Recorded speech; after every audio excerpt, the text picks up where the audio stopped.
All right, well, welcome back. Active Love Church 2021. Happy New Year. We're going to do a very brief introduction to Sunday and Tuesday's content.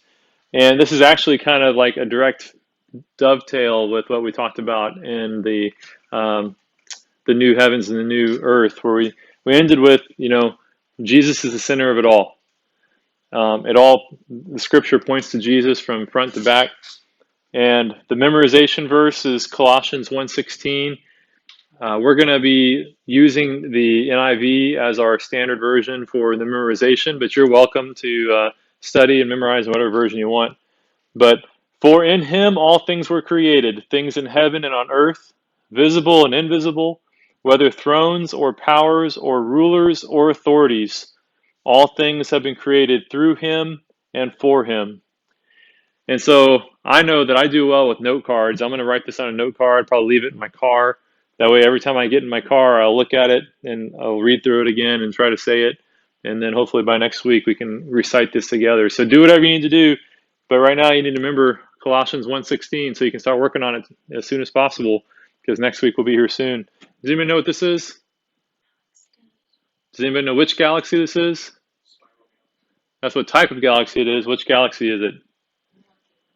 This is the Milky Way galaxy. This is the galaxy that we live in.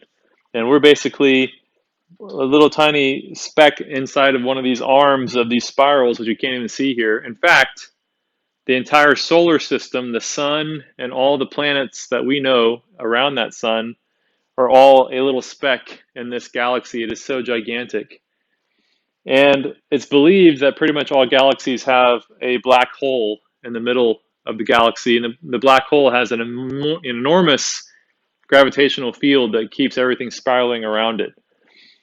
That black hole is hundreds of times larger than our sun. But yet, even though it's so big and even though it sucks in the light, it still cannot be seen here because it's so small compared to the size of the galaxy. And this is just one of billions of galaxies in our universe.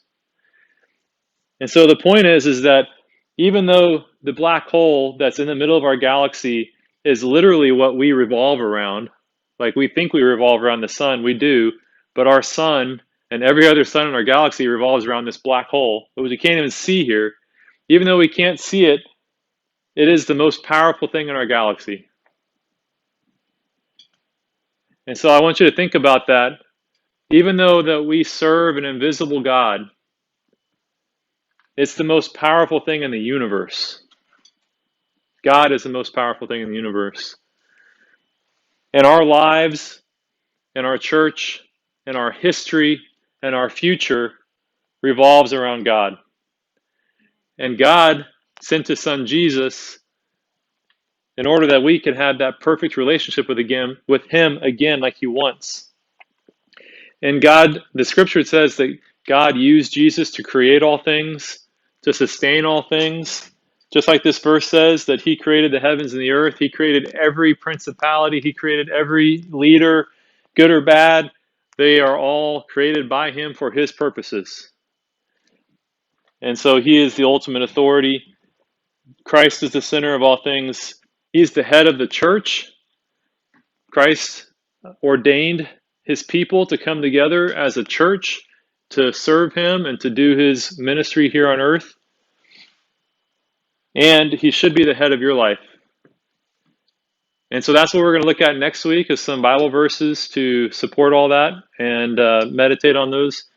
But just ask yourself, in addition to memorizing this verse this week, ask yourself, am I putting Christ as the center of my life today? Or did I put him in the center of my life today, depending on when you do it? And then that by itself will be a really good way to align yourself with Jesus Christ.